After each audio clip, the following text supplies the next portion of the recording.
Un maquis, Ewa Bora, province du Katanga. Un homme orchestre, Laurent Désiré Kabila. Un idéal, le nationalisme. Une lutte armée et une victoire pour le peuple et son soldat.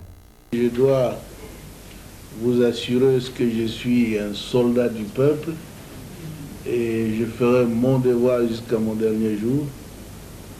Je veux que mon pays soit totalement libre et en tout cas un pays moderne qui se développe, où sur le plan social, nos villages doivent être transformés.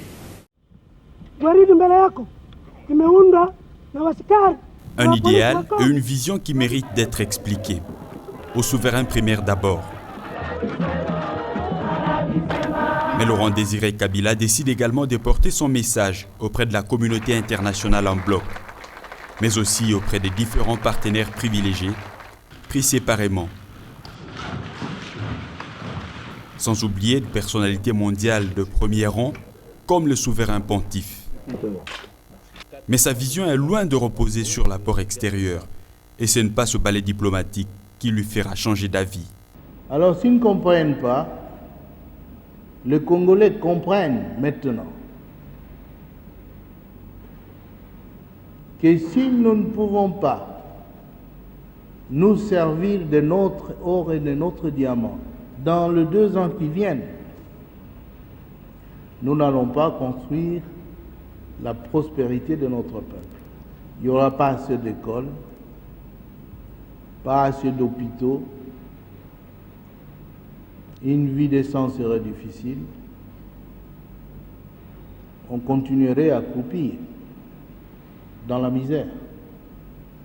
Il faut donc changer le cycle, donc l'essence de la politique. C'est peut-être cette vision qui sera à l'origine des événements du Palais des Marbres. Il y a 11 ans, le 16 janvier 2001, ce palais avait vu pour la dernière fois son locataire franchir son seuil. Il y a 11 ans, un soudain silence lourd pesait sur ce palais et ses marbres. Et il y a 11 ans enfin, le peuple avait décidé de briser son silence pour pleurer son soldat.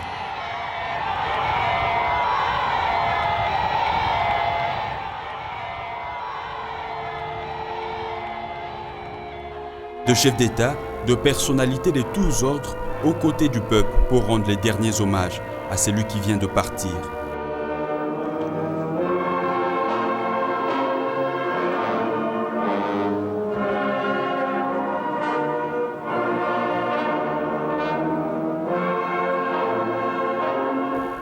Non, grâce à son héritage, il ne nous a pas quittés. Et Abdoulaye Yerodia, l'un de ses vieux compagnons de lutte, semble l'avoir compris. Vous regardez et que vous ne me voyez pas. C'est ça donc la mort. Je refuse que vous soyez mort. Nous refusons que vous soyez mort.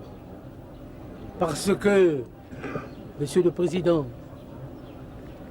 vous voilà au terme, après un itinéraire riche qui nous a tous instruits à vous suivre partout où vous êtes allés, dans la montagne, à Ewa Bora, à Wimbidira, jusqu'à Kinshasa, où vous avez entrepris ce que le Mumba avait commencé. 10 ans après, les idéaux de Laurent Désiré Kabila qui prenaient la prise en charge des Congolais par eux-mêmes ont survécu à l'épreuve du temps. Et à chaque étape de l'histoire, chacun pourra juger et dire si les pays les observent, s'en rapprochent ou s'en éloignent.